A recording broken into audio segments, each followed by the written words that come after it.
ஒரு நாளைக்கு எல்லாருக்குமே 24 மணி நேரம் தான். இருந்தாலும் கூட வேலைக்கு போய் உழைக்கும் ஆண்களை காட்டிலும் வீட்டில் இருக்கும் பெண்களுக்கு வேலை பளு அதிகம். இந்த விஷயம் யாருக்கெல்லாம் கரெக்டுன்னு படுதோ அவங்களாம் கமெண்ட்ல சொல்லிருங்க. வேலைக்கு போகக்கூடிய பெண்களாக இருந்தாலும் சரி, வீட்டில் இருக்கக்கூடிய பெண்களாக இருந்தாலும் ஒரு நாளைக்கு எனக்கு டைமே இல்லை அப்படின்ற வார்த்தையை நம்ம சொல்லாமல் இருக்கவே மாட்டோம். விலை மதிக்க முடியாதது அப்படின்னா நேரம் அப்படின்னு தான் சொல்லுவோம். ஏன்னா நம்ம செலவழிக்கிற ஒவ்வொரு நிமிஷமும் நமக்கு திரும்ப கிடைக்க போகிறது கிடையாது தானே. அப்படிப்பட்ட நேரத்தை சரியான விதத்தில் பயன்படுத்துகிற முறையை தான் இன்னைக்கு நான் உங்களுக்கு சொல்லிக் கொடுக்க போகிறேன். நிச்சயமாக இந்த வீடியோ உங்களுக்கு யூஸ்ஃபுல்லாகவும் இன்ட்ரெஸ்டிங்காகவும் இருக்க போகுது. Welcome to my channel. நான் உங்கள் பிரியா. என் சேனலை சப்ஸ்கிரைப் பண்ணி தொடர்ந்து ஆதரவு கொடுத்துட்ருக்கேன். உங்கள் எல்லாருக்குமே ரொம்ப நன்றி. இனிமேல் சப்ஸ்கிரைப் பண்ண போகிறவங்களுக்கும் ரொம்ப ரொம்ப நன்றி. வீடு, வேலை, குழந்தைகள், கணவர், நம்மளுடைய குடும்பம், அதுக்கு இடையில் நமக்கான நேரம், இது எல்லாத்துக்கும் சமநிலையில் நேரத்தை கொண்டு போகிறதுங்கிறது ஒரு பெரிய சவாலான விஷயம்தான். நேரத்தை திட்டமிட்டு செலவிடுங்க. இதுதான் முதல் பாயிண்ட்டு.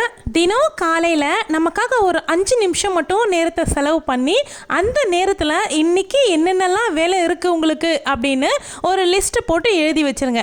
நான் தினமுமே ஒரு 10 வேலை எழுதி வைப்பேன். அதுல முக்கியமான 3 வேலை எது அப்படிங்கிறதையும் குறிச்சு வைப்பேன். நீங்க ஆரம்பத்தில் 10 வேலையை குறிச்சு வைக்கணும் அப்படிங்கிறது கிடையாது. நீங்க ஒரு 5 வேலையை கூட ஆரம்பிச்சு ஒரு 2 வேலையை முக்கியமா வச்சுக்கோங்க.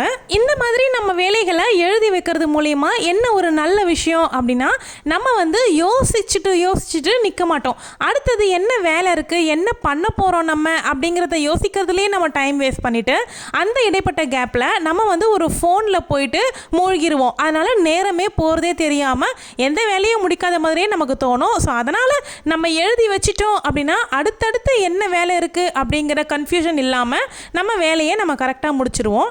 செகண்ட் ஒன் என்ன அப்படின்னு பார்த்தீங்கன்னா, அதிக நேரம் எடுக்கக்கூடிய பெரிய வேலை. நம்ம ஒரு ஆர்வத்தில் எழுதி வச்சுருவோம், இந்த வேலையை இன்றைக்கி முடிச்சிடணும் அப்படின்னு சொல்லிட்டு. ஆனால் அந்த வேலை ஒரு அரை மணி நேரம் செய்ய வேண்டிய வேலையாக இருக்குது அப்படின்னா நிச்சயமாக நம்ம யோசிச்சுக்கிட்டே தான் இருப்போம், இதை ஆரம்பிக்கலாமா வேண்டாமா அப்படின்னு. அந்த மாதிரி நேரத்தில் உங்களுக்கு இந்த டிப்ஸ் ரொம்பவே யூஸ்ஃபுல்லாக இருக்கும். நீங்கள் ஒரு 10 நிமிஷம் வேலையை ஆரம்பித்து 10 நிமிஷத்துக்கு அலாரம் வச்சுருங்க. கண்டினியூவாக 10 நிமிஷம் வேலை பண்ணுங்கள். ஒரு 5 நிமிஷம் ரெஸ்ட் எடுங்க. திரும்பவும் ஒரு 10 நிமிஷம் அந்த வேலையை கண்டினியூ பண்ணுங்க. திரும்பவும் உங்களுக்கான ஒரு 5 நிமிஷம் ரெஸ்ட் எடுத்துக்கோங்க. பரவாயில்ல, அரை மணி நேரத்தில் முடிய வேண்டிய வேலை ஒரு 40 நிமிஷத்தில் முடிஞ்சுது அப்படின்னா கூட பிரச்சனை கிடையாது. ஏன்னா அந்த வேலையை நீங்கள் முடிக்க தான் போறீங்க, அந்த ஒரு ஆசையே உங்களுக்கு இருக்கும். இந்த மாதிரி நீங்கள் இடையில கொஞ்சம் ரெஸ்ட் எடுத்து செய்யும் பொழுது உங்களுக்கு அந்த வேலை பளு இல்லாமல், மன அழுத்தம் இல்லாமல் ரிலாக்ஸாக வேலை செய்வீங்க. மூணாவது விஷயம் என்ன அப்படின்னா, எல்லாத்துக்கும் தலையை ஆட்டிடுவோம். கணவர் ஒரு வேலை சொல்கிறாரா, சரி நான் செஞ்சு வச்சிடுறேன். பசங்க ஏதாவது ஒன்று சொல்கிறாங்களா, சரி நான் செஞ்சு வச்சிடுறேன் அப்படின்னு சொல்லிட்டு நம்ம சொல்லிக்கிட்டே இருப்போம். ஆனால் அந்த நாள் முழுக்க இதெல்லாம் முடிக்கணுமே அப்படிங்கிற ப்ரெஷர்லேயே நமக்கு தலைவலி அந்த நாளே வீணாக போயிடும். அதுக்கு பதிலாக உங்களுடைய ஒரு நாள் ஸ்கெடியூல் என்ன அப்படிங்கிறத பார்த்துட்டு அவங்க சொல்கிற வேலையவும் சேர்த்து செய்ய முடியுமா அப்படிங்கிறத யோசிங்க. அப்படி முடியாது அப்படிங்கிற பட்சத்தில் அவங்க ஒரு 2-3 வேலை தராங்க அப்படின்னா அதில் ஒரு வேலையை மட்டும் நான் இன்னைக்கு செஞ்சு வச்சிடுறேன், எது முக்கியமான வேலைன்னு சொல்லுங்க அப்படின்னு சொல்லிட்டு நம்ம கேட்டு வாங்கிக்கவும் முடியும். மற்ற வேலைகளுக்கு நோ சொல்லவும் பழகிக்கோங்க. நோ சொல்லணும் அப்படின்னா என்னால் பண்ண முடியாது அப்படிங்கிற அர்த்தம் கிடையாது. இன்னைக்கு எது முக்கியமான வேலையோ சொல்லுங்க, நான் அதை மட்டும் பண்ணி வைக்கிறேன், மீதம் உள்ளதை அடுத்தடுத்த நாள் நான் செஞ்சு வைக்கிறேன் அப்படின்னு சொல்லலாம். அதுக்கு பேர் தான் இன்னைக்கு உண்டான நோ. நெக்ஸ்ட் பாயிண்ட் என்ன அப்படின்னா, டிஜிட்டல் டூல்ஸ் பயன்படுத்துங்க. அதாவது இப்போ நம்ம மேனுவலாக எழுதுகிறோம் டு டூ லிஸ்ட் அப்படின்னு சொல்லி, நம்ம எழுதுறது ஸ்கெடியூலே டு டூ லிஸ்ட் தான். அதையே நீங்கள் ஃபோன்லேயுமே நீங்கள் இது பண்ணி வச்சுக்கலாம். அதே மாதிரி நீங்கள் ஒரு கேலண்டரில் ரிமைண்டருமே போட்டு வச்சுக்கலாம். இந்த நாளில் இந்த ஒர்க் இருக்குது, அதாவது ஒரு பில் கட்டணும் அப்படின்னா நீங்கள் அந்த நாளில் அந்த பில்லை கட்டிடணும் அப்படிங்கிறதுக்கு ஒரு ரிமைண்டர் போட்டு வச்சிட்டிங்கன்னா உங்களுக்கு அந்த டென்ஷன் இல்லாமல் நீங்கள் அந்த ரிமைண்டர் ஆட்டோமேட்டிக்காக உங்களுக்கு நம்ம மைண்டு தான் மறக்கும், ஆனால் மிஷின் மறக்காதுல்ல, அது கரெக்டாக உங்களை ஞாபகப்படுத்திடும். இந்த மாதிரி ரிமைண்டர் பண்ணி வச்சுக்கிறதுனால உங்களுக்கு தேவையில்லாத டென்ஷன் ரொம்ப ரொம்ப குறையும். நெக்ஸ்ட் பாயிண்ட் நான் எப்போவுமே சொல்லக்கூடிய பாயிண்ட் தான், வேலையை பகிர்ந்து செய்யுங்க அப்படின்னு. என்னுடைய வீடியோ ரெகுலராக பார்க்குறவங்களுக்கு கண்டிப்பாக தெரிஞ்சிருக்கும். நான் இந்த பாயிண்ட்டை எல்லா வீடியோலையுமே நான் சொல்லுவேன். ஏன்னா உங்கள் குழந்தைங்களுக்கும் அவங்களால முடிஞ்ச அளவுக்கான வேலையை பகிர்ந்து கொடுங்க. உங்கள் கணவர் ஃப்ரீயாக இருக்க டைமில் நீங்களும் அவரும் சேர்ந்த மாதிரி ஏதாவது ஒரு வேலையை செய்யலாம். அப்போ உங்களுக்கு பேசிக்கிறதுக்கும் ஒரு டைம் கிடைக்கும், நிறைய விஷயங்களை நீங்கள் பகிர்ந்துக்கவும் செய்வீங்க. நீங்கள் 2 பேரும் ஒன்றா டைம் ஸ்பெண்ட் பண்ண மாதிரியே இருக்கும், ஒரு வேலையும் பகிர்ந்து செஞ்ச மாதிரி இருக்கும். இந்த மாதிரி பகிர்ந்து செய்கிறதுனால உங்கள் நேரமும் உங்களுடைய சக்தியும் நிறையவே சேமிக்கப்படும். அடுத்த பாயிண்ட்டு எல்லாருக்கும் ரொம்ப பிடிச்சமான பாயிண்ட்டுங்க, மீ டைம், எனக்கான நேரம். மீ டைம்ங்கிறது வந்து ரொம்ப ரொம்ப அவசியமான ஒரு விஷயம். நம்மளுடைய மைண்டை ரெஃப்ரெஷ் பண்ணுறதுக்காகவும் நம்ம உடம்புக்கு ஒரு ரிலாக்ஸ் கொடுக்கறதுக்காகவும் நமக்கு மீ டைம்ங்கிறது கண்டிப்பாக தேவை. நீங்கள் வந்து சீக்கிரமாக எழுந்துக்கிற ஒரு பெண்ணாக இருந்தீங்க அப்படின்னா நிச்சயமாக உங்களுக்கு ஒரு மணி நேரமாவது உங்களுக்கு ஒரு ரெஸ்ட் டைம் தேவைப்படும். அந்த 1 மணி நேரத்தில் நீங்கள் ஏதாவது தூங்கணும் அப்படின்னு நினச்சா கூட நீங்கள் தூங்கி எழுந்துக்கலாம். பொதுவாக வந்து நீங்கள் உட்காந்துக்கிட்டே ஃபோன் ஸ்க்ரால் பண்ண போகிறீங்க அப்படின்னா நீங்கள் கண்டிப்பாக அரை மணி நேரமே போதுமானது தான். அதுக்குள்ளேயுமே நம்ம வந்து ஒரு ரெஃப்ரெஷ் மைண்டுக்கு வந்துடுவோம். ஆனால் அந்த அரை மணி நேரம் உட்கார போகிறீங்க பார்த்தீங்களா, அதுக்கு முன்னாடியே ½ அன் ஹவருக்கு அப்புறம் ஒரு அலாரத்தை செட் பண்ணிவிட்டு உட்காந்துக்கோங்க.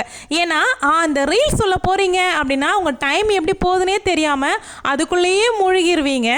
அதுக்குள்ளே பார்த்தீங்கன்னா டைம் ஆயிடுச்சு, அறக்க பொறக்க செஞ்சு வீட்டில் இருக்கவங்க மேலே எரிஞ்சு விழுந்து வேலை முடியாமல் டென்ஷன் ஆகி இந்த மாதிரிலாம் நம்ம பண்ணுறதுக்கு பதிலாக நம்ம ஒரு அலாரம் செட் பண்ணிவிட்டு அந்த அலாரம் அடிக்கும் போதே ஜென்யூனாக நம்ம அதுக்கு நேர்மையாக இருந்துட்டோம் அப்படின்னா எந்த பிரச்சனையும் வராது.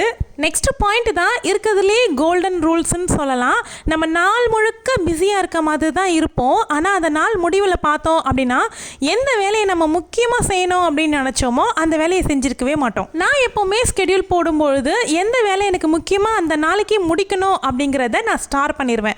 அந்த வேலைக்கு முன்னாடி நான் ஸ்டார் மாதிரி போட்டு வச்சுட்டேன் அப்படின்னா அந்த வேலையை தான் நான் ஃபஸ்ட்டு பண்ணுவேன். அதுக்கப்புறமா தான் அடுத்தடுத்த வேலை. நான் வந்து இன்னும் கேட்டிங்கன்னா நம்பர் ஞாபகம் வரதெல்லாம் எழுதிடுவேன். அதுக்கப்புறமா நம்பர் போட்டு வச்சிருவேன், எதை முதல்ல பண்ணணும் எதை பின்னால் பண்ணணும் இந்த மாதிரி. அதனால் அந்த அன்னைக்கு நீங்கள் முக்கியமான எது ஃபஸ்ட்டு செய்ய வேண்டிய வேலையோ அதுக்கு ஃபஸ்ட்டு ப்ரையாரிட்டி கொடுங்க. அப்படிப்பட்ட மிகப்பெரிய வேலையை நம்ம முடிச்சிட்டோம் அப்படின்னாவே நமக்கு ஒரு என்ஜாய்மெண்ட்டாக ஆயிரும். நம்மப்பா பெரிய ஏதோ ஒரு நல்ல விஷயம் செஞ்சுட்டோம்ப்பா நம்ம இன்னைக்கு அப்படின்னு நம்ம நினச்சிருவோம். இன்னொரு விஷயம் என்ன அப்படின்னா, நம்மளை யாரும் வெளியிலேருந்து வந்தோ இல்லை வீட்டில் இருக்கிறவங்களோ மோட்டிவேஷன் பண்ணுவாங்க அப்படின்னு மட்டும் நிஜமாக எதிர்பார்க்காதீங்க. உங்களை நீங்களே தான் மோட்டிவேஷன் பண்ணிக்கணும். இன்னைக்கு ஒரு வேலையை முடிச்சிட்டீங்களா, நீங்களே அதை ரசித்து பாருங்கள். ஒரு இடம் க்ளீன் பண்ணுறீங்களா, அது தூரமாக நின்று ரசித்து பாருங்கள். அந்த மாதிரி தாங்க நான் பண்ணுவேன். நான் ஒரு இடம் க்ளீன் பண்ணுறேன் இல்லை நான் பூஜை பண்ணுறேன், எதுவாக இருந்தாலும் நான் தூரமாக நின்று பண்ணி முடிச்சதுக்கப்புறமா ரசித்து பார்ப்பேன். பிரியா சூப்பர்மா, இன்றைக்கி நீ நல்லா பண்ணிட்டேன் அப்படின்னு எனக்கு நானே வந்து பேசிக்குவேன். இந்த ஒரு செல்ஃப் அப்ரிஷியேஷன் வந்து நம்மளை அந்த நாள் முழுக்கவுமே எனர்ஜெட்டிக்காக வச்சுக்கும். இந்த இடத்துல சொல்கிறேன், உங்களை நீங்களே இதே மாதிரி எந்தெந்த விஷயத்துக்கெலாம் பாராட்டிப்பீங்க அப்படின்னு கமெண்ட்டில் சொல்லுங்கள். இல்லை நீங்கள் உங்களை பாராட்டிக்குவீங்களா இல்லையா அப்படிங்கிறதையும் கமெண்ட்டில் ஷேர் பண்ணுங்கள். நானும் படிக்க ஆர்வமாக இருக்கேன். அதே மாதிரி அந்த நாள் ஆரம்பத்தில் நம்ம ஸ்கெடியூல் எழுதும்பொழுது நமக்கு வந்து ஒரு ஜோஷில் ஒரு வேகத்தில் நிறைய வேலையை எழுதி வச்சுருவோம். ஆனால் அது எல்லாமே வந்து ஒரு பாதி தான் முடிக்க முடிஞ்சிச்சு, மீதி பாதி முடிக்கவே முடியல அப்படின்னா உங்களை நீங்களே வந்து திட்டிக்காமல் பரவாயில்ல மீதி வேலையை நெக்ஸ்ட் டேக்கு போஸ்ட்பான் பண்ணுங்கள். அதில் எந்த தப்புமே கிடையாது. முக்கியமான வேலைகளை அந்த நாளில் முடிச்சிருங்க. எனக்கு எப்போவுமே ஒரு 10 வேலை நான் எழுதி வைக்கிறேன் அப்படின்னா கண்டிப்பாக அதில் 1 இல்லை 2 மிஸ் ஆகும். அதை நான் வந்து அப்படியே அடுத்த நாள் ஸ்கெடியூலில் மாற்றி விட்டுருவேன். மொத்தத்தில் டைம் மேனேஜ்மெண்ட்டுங்கிறது அதிகமான வேலையை கொஞ்சமான நேரத்தில் முடிக்கிறதுக்கு பேர் டைம் மேனேஜ்மெண்ட் இல்லை. சரியான வேலையை சரியான நேரத்தில் முடிக்கிறது தான் டைம் மேனேஜ்மெண்ட். இப்படி வீட்டு வேலைகளை டைம் மேனேஜ்மெண்ட்டோடு நீங்கள் முடிக்கிறீங்க அப்படின்னும்போது உங்களால் எக்ஸ்ட்ராவாக வேறு ஏதாவது ஒரு தொழிலோ இல்லை வீட்டிலிருந்தே சம்பாதிக்கக்கூடிய வாய்ப்போ இந்த மாதிரி நீங்கள் நிறைய தேடிக்க முடியும். நம்ம சேனல்லையே பெண்கள் வீட்டிலேயே எப்படி தொழில் பண்ணலாம், என்னென்ன தொழிலெலாம் பண்ணலாம் அப்படின்னு நானே வீடியோ போட்டிருக்கேன். அந்த வீடியோ வேணும் அப்படின்னா டிஸ்கிரிப்ஷனில் இருக்கும், செக் பண்ணிக்கோங்க.